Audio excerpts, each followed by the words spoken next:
রসুন দিয়ে গরুর মাংস ভাজি খুবই মজার একটা খাবার। খুব মজা হইছে এই যে এই গরুর মাংস ভাজিটা রসুন দিয়ে।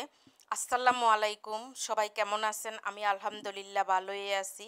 আজকে আমি আপনাদের সাথে শেয়ার করব যে আমি গরুর মাংস রসুন দিয়ে কিভাবে ভাজি করলাম। তো এখানে আমি মাংসটা কেটে টুকরা টুকরা করে নিছি, নিয়ে তারপরে এটাকে আমি ধুয়ে নিছি ভালোভাবে। ধুয়ে এখানে আমি সয়াবিন তেল দিয়ে দিলাম একটু। তেল এখন কম দিছি, পরে আবার এটা যখন বাগার দিব তখন আর কি তেল বেশি করে দিব। তারপর এখানে হলুদের গুঁড়া, মরিচের গুঁড়া, জিরার গুঁড়া, লবণ, গরম মশলার গুঁড়া, আস্ত গরম মশলা দিনেই আমি গুঁড়াই দিছি। তো সব দিয়ে তারপরে ভাজা জিরার গুঁড়া মানে সব দিছি, একেবারে সব দিয়ে আদা রসুন পেঁয়াজ পেস্ট সব একসাথে দিয়ে মাংসটাকে আমি ভালোভাবে সিদ্ধ করে নিব।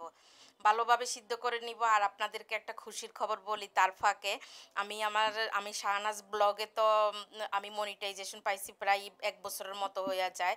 আমি 6বারও পেমেন্ট পাইছি।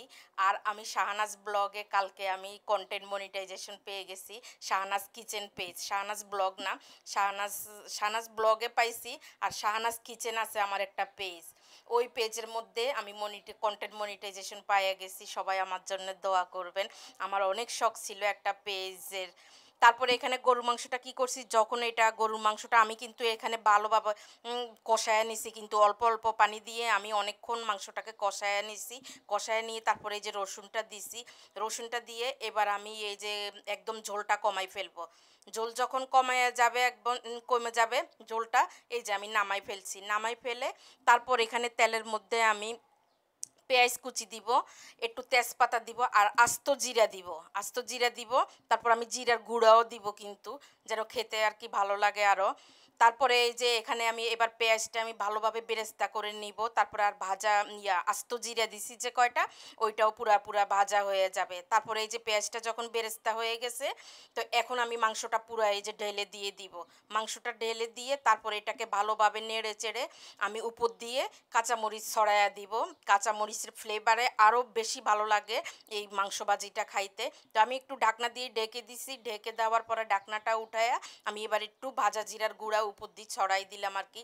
এই মাংসটা খেতে অসম্ভব অসম্ভব মজা হয়েছে, আপনারাও ট্রাই করে দেখতে পারেন। আমি এভাবে করে আর কি ভাজি করলাম আর কি। আমি হাড় সহ পুরা নিছি, শুধু মাংস নেই, হাড় সহ নিছি একেবারেই। তারপরে এখানে কিছু আর কি ভাজা জিরার গুঁড়া দিয়ে দিব। তো আমার মাংসটা কেমন হয়েছে আপনারা কমেন্টের মাধ্যমে অবশ্যই অবশ্যই জানাবেন। আমার পেজটা ফলো করে দিবেন। মানে খুবই খুশি লাগতেছে। আজকে 1.5 বছর আমি এই শাহনাজ কিচেন পেজটা চালাইছিলাম, চালানোর পরে কালকে কন্টেন্ট মনিটাইজেশন পাইছি। আর তো ওই যে শাহনাজ ব্লগে তো 1 বছর আগেই কন্টেন্ট মনিটাইজেশন পাইছি।